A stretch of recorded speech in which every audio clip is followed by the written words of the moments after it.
internautes, bonjour, c'est Khadija. Nous sommes à TES, Télévision des écoles et universités du Sénégal. Nous avons l'honneur de recevoir M. Richard Sall, professeur en philosophie au lycée Charles de Gaulle de Saint-Louis. Monsieur Richard, bonjour. Bonjour, c'est M. Richard Sall, professeur de philosophie au lycée Charles de Gaulle. J'ai l'honneur aujourd'hui d'être reçu, d'être l'invité d'honneur de cette émission. Et je suis ouvert à vos questions pour essayer d'être le plus utile possible à nos auditeurs, notamment à nos chers élèves candidats au bac et en classe de philosophie. Aujourd'hui, nous allons parler de la philosophie, une matière très importante dans nos lycées, surtout pour les élèves en classe de terminale qui font surtout la série L. Aujourd'hui, M. Richard Sall fera de son possible pour déconstruire les mythes qu'il y a autour de la philosophie. Sans plus tarder, nous allons commencer avec une question fondamentale. Qu'est-ce que c'est que la philosophie? Qu'est-ce que c'est que la philosophie? Merci beaucoup pour cette question-là qui semble être une question embarrassante. Embarrassante pour celui qui va y répondre parce que c'est une question qui place dans l'embarras tout un chacun qui essaie d'y répondre. Qu'est-ce que la philosophie? La question n'est pas facile pour plusieurs raisons. J'en citerai principalement deux. La première raison, c'est qu'elle embrasse un champ de réflexion très vaste. Elle a un objet dont le caractère est très vaste.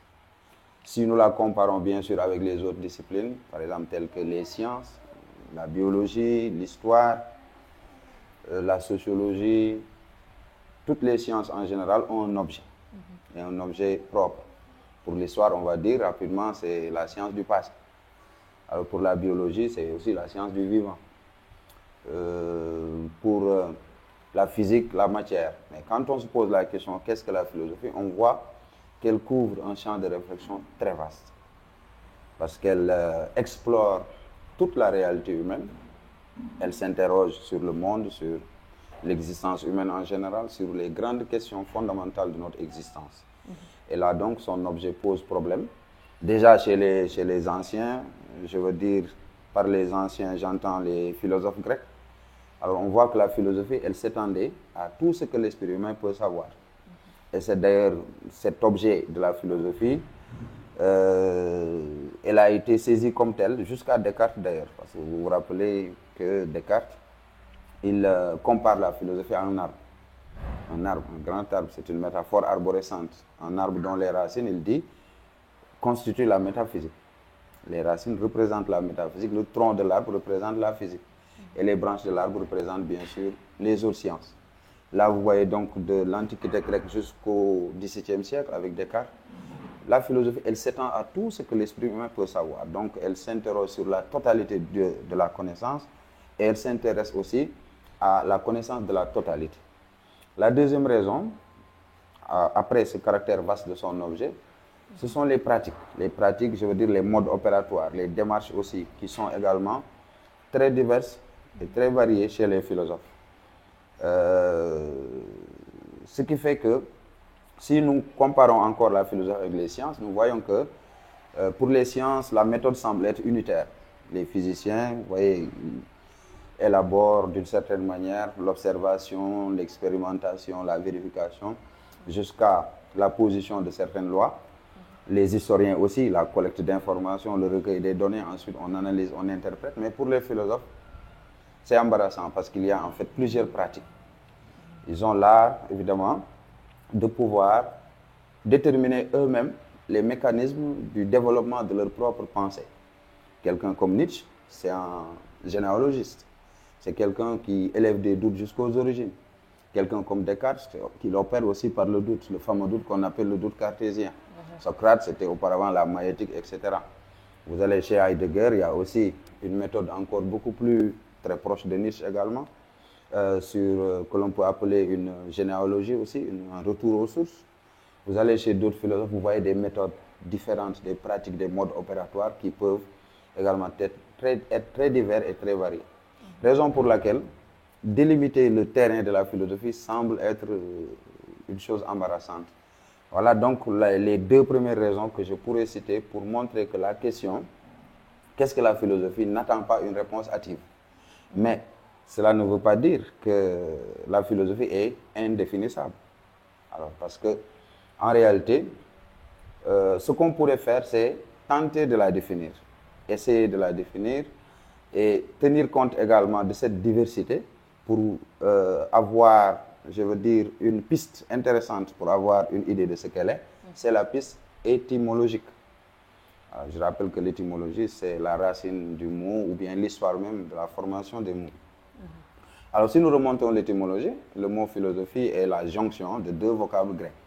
Philos, du verbe philein, qui veut dire aimer. Philos, donc amour. Et Sophia, comme le rappelle le nom d'une jeune fille, la sagesse. La sagesse. Philos, Sophia, qui donne littéralement amour de la sagesse.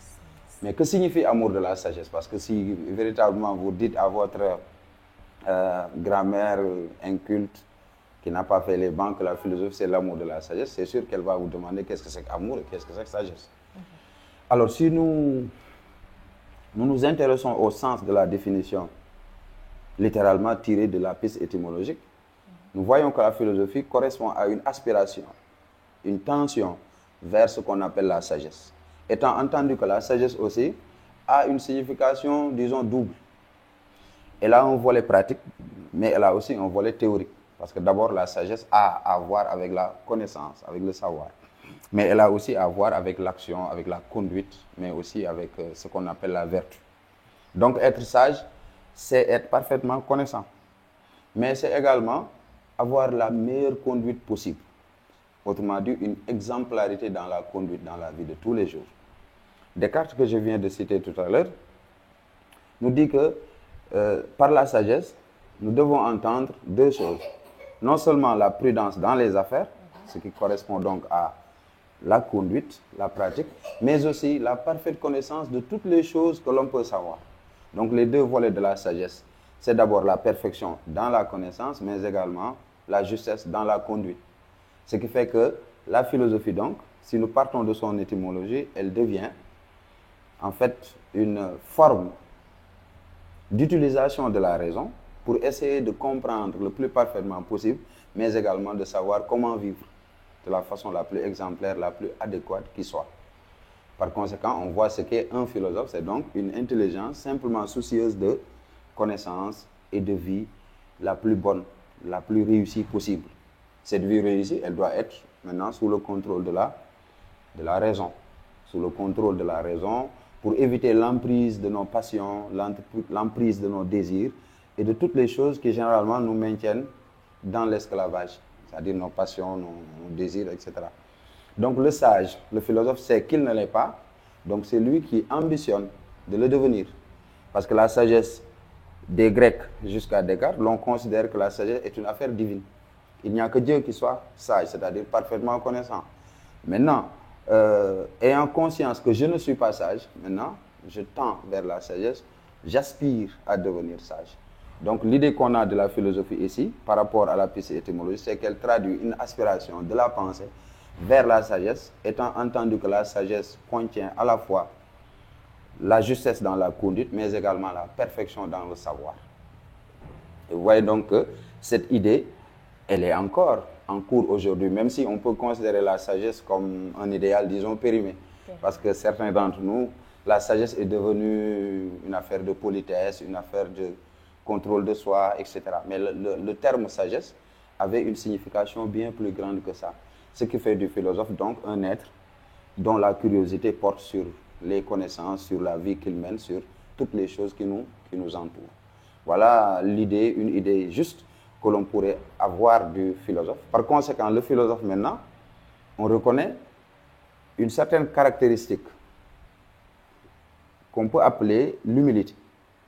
Parce qu'il tend vers la sagesse, il sait au fond qu'il n'est pas connaissant, il n'est pas sage.